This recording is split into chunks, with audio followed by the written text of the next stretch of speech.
This video is sponsored by Dragon Shield, your destination for the best sleeves, deck boxes, and accessories in the multiverse. Purchases through the affiliate link below help the channel grow and improve. Beyond the boundaries of planes, within the unfathomable reaches of the blind eternities dwells a primal force of pure consumption. Entities whose power is immeasurable and nature indescribable extend their essence to drain a plane entirely of its mana, siphoning it and reducing the world to a shriveled husk before shattering it. These creatures are beyond comprehension, their mere presence enough to twist reality and rend minds. Unstoppable in their destruction, they leave behind nothing in their wake as they consume all. They inspire fear, madness, hopelessness, and desperation in all who stand in their presence. They are known as the Eldrazi.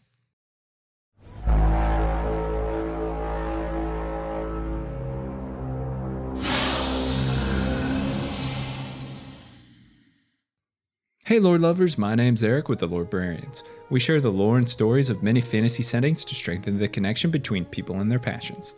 Welcome to the latest installment of our Study In series, highlighting a specific creature type within Magic the Gathering's vast multiverse. Today we'll be taking a study in realities, as we seek to comprehend the most bizarre and alien creature type in all of MTG, the Eldrazi. These videos are meant to act as a cursory guide introducing the characteristics shared among Eldrazi and uncovering the differences between them. But before we begin, I want to give a huge thanks to all of my supporters over on Patreon. Their patronage means the world to me and helps the channel grow and improve. The support's much appreciated. Alright, let's dive in.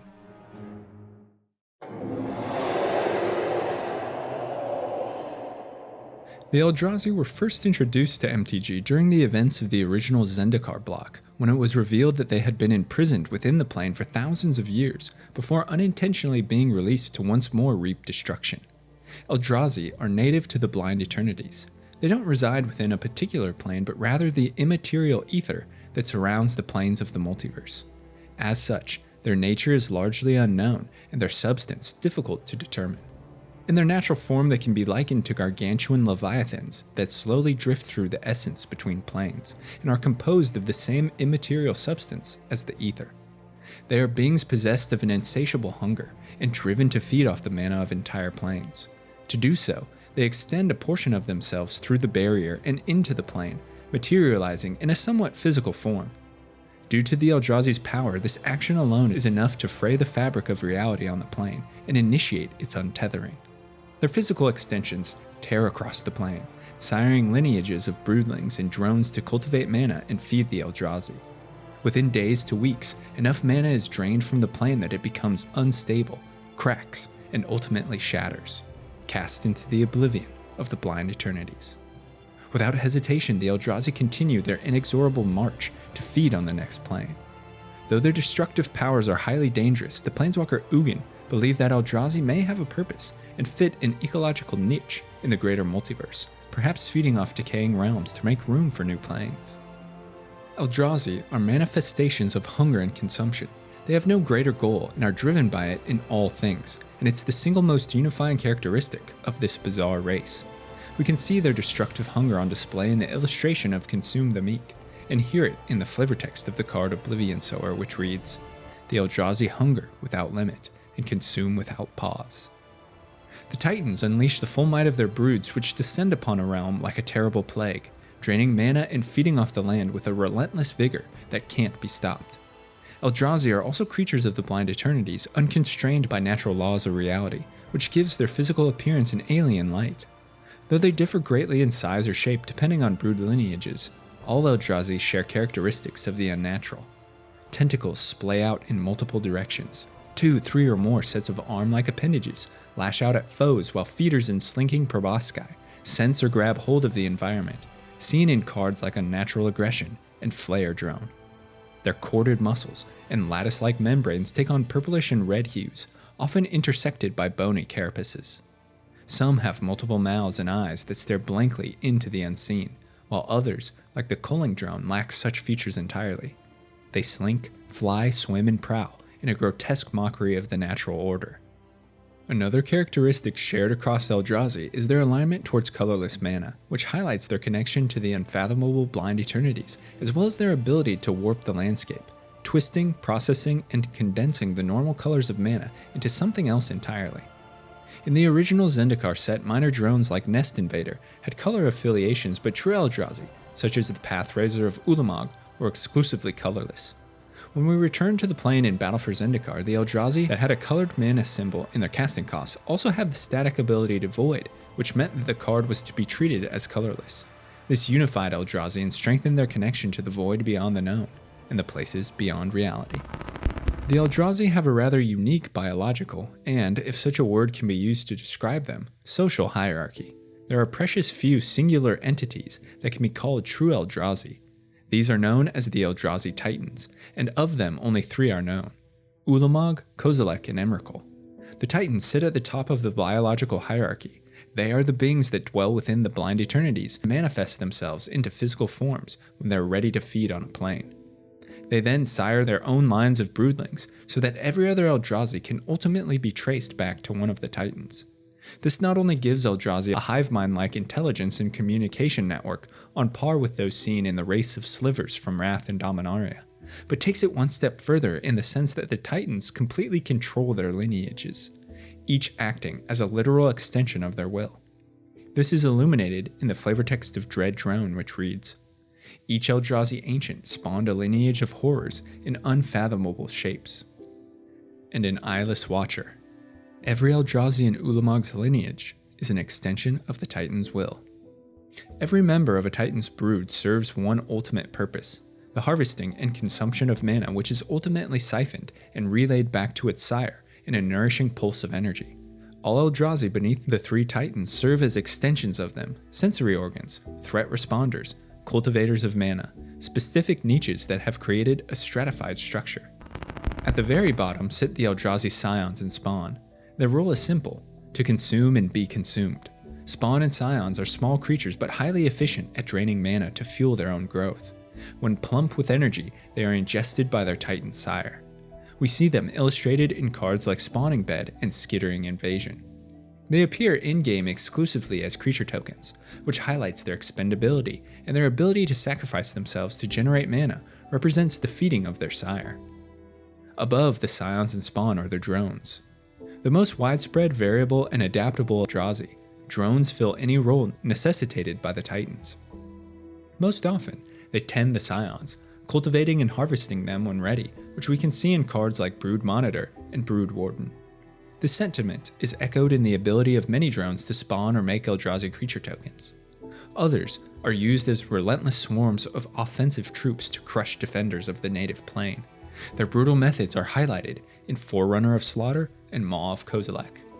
And yet countless others have missions incomprehensible to mortal minds, with no apparent purpose or direction, which is related to us in the flavor text of Herald of Kozilek, in which Chadir, the navigator, states, "Some Eldrazi, their purpose is obvious: suck the life out of the land, birth new Eldrazi. Others aren't so obvious, and those are the ones that make me really nervous." The Eldrazi drones are the backbone of each Titan's brood lineage. Above all others save the 3 Titans themselves sit the fully grown and proper Eldrazi. They are the largest and most powerful members of the brood, standing several to hundreds of feet tall and equipped with all manner of dangerous, reality-twisting abilities. The Eldrazi separate themselves from the lower stations in that they act with some level of individual intelligence and adaptability. They can coordinate assaults with drones and other Eldrazi, and they command lesser broods. Cards like Desolation Twin and Breaker of Armies highlight their truly domineering and morale-shaking stature, while Artisan of Kozilek and Reality Smasher showcase the Eldrazi's manipulation of nature and mastery over space and time. Few can meet the overwhelming strength of an Eldrazi head-on, and they are deployed to crush even the fiercest resistance. But what distinguishes Eldrazi from another? What separates the brood lineages and gives each an identity?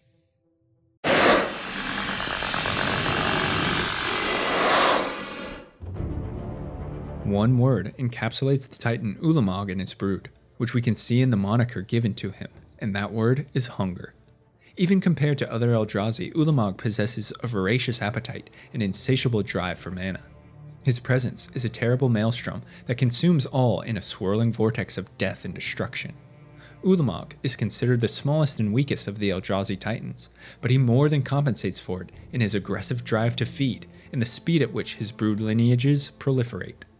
The Titan's distinguishable features are his unnatural purple tentacles of his lower body that propel Ulamog forward and shred the landscape ahead, the massive set of two-pronged arms that can level mountains and crush any resistance, and the massive chitinous plate that covers the visage and stands in place of where one might expect a face. We see this beautifully illustrated in the art of Ulamog the Ceaseless Hunger, an aligned hedron network. Each Eldrazi Titan and their brood are also unique in the trail of devastation left after they've fed. The flavor text of Titan's presence tells us that Ulamog's lineage leaves nothing but dust and memory in their wake. A brittle and chalky appearance overtakes what is left of a landscape, completely drained of mana. Such a fate is illustrated in the cards Crumble to Dust and Dust Bowl. Ulamog's lineage is the most prolific and variable, surging across the landscape to feed its sire's appetite. These Eldrazi share the physical traits of their Titan, but on a smaller scale. Most lack skin, exposing purple and reddish muscle, corded in bizarre ways, and have a combination of tentacles and arms which they use to drain the land of mana or neutralize threats. Nearly all possess rounded, bony plates where faces should be, which we can see highlighted in the art of cards like Endless One and Grip of Desolation. They are a terrible plague unleashed on worlds to ravage and consume, but also to spread pestilence and withering magic, slowly leeching life force and crushing the will of defenders to fight back. Their sire's hunger drives them, which we can read in the flavor text of Reaver Drone. Kozilek's brood infiltrates and deceives, the spawn of Ulamog mindlessly consume. And again in Pathraiser of Ulamog, no thought but hunger, no strategy but destruction. His lineage also has within its ranks the dominated vampires of Malakir that were transformed into servile thralls with the Titan's release and Battle for Zendikar. Unable to resist the corrupting influence and dominating aura, many vampires became slaves and carriers for the Eldrazi, which we can see in Pawn of Ulamog and Carrier Thrall. Such vampires even share the bony faceplates consistent with his lineage, which is illustrated in the art of Kalitas, Trader of Get.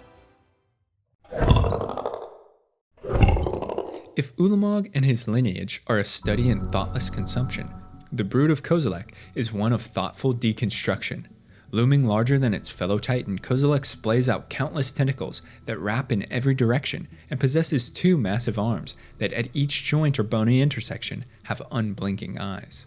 The Titan lacks a face or head, the top of its body crowned with a bizarre halo of sharp geometric shapes. Surrounding Kozilek is an aura of impenetrable mystery and incomprehensible depth that when added to his physical stature is enough to fuel madness. Whereas Ulamog consumed the land, Kozilek warps it entirely, bending reality to his will and impacting mental perception, which has given him the monikers The Great Distortion and the Butcher of Truth. Nothing is certain in Kozilek's presence. His connection to the blind eternities warps a plane's natural laws or defies them entirely. Beyond the physical, he impacts emotion and thought, causing confusion, betrayal, and discord as minds that stand against him are trapped within themselves and thought is utterly destroyed.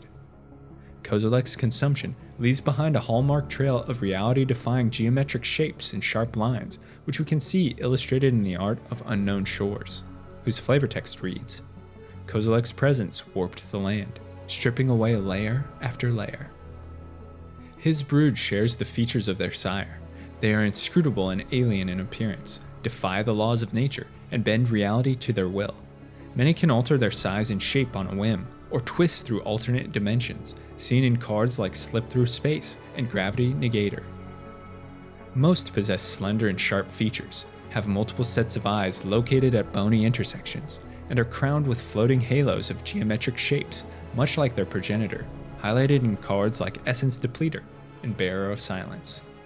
These plates and halos may be a plane's attempt to define singularity points of the blind eternities, for they cut through even the toughest metal and erase beings from existence entirely.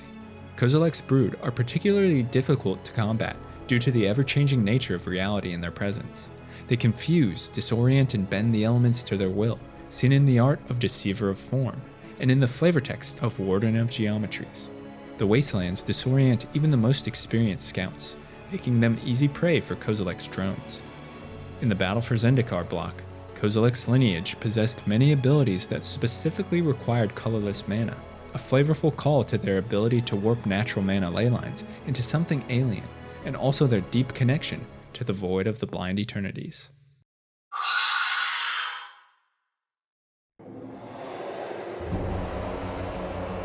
The final Titan is also the largest, mightiest, and most awe-inspiring of the 3 known Eldrazi, whose mere presence shatters the plane's foundations and depletes all hope as she stands a looming gargantuan on the horizon.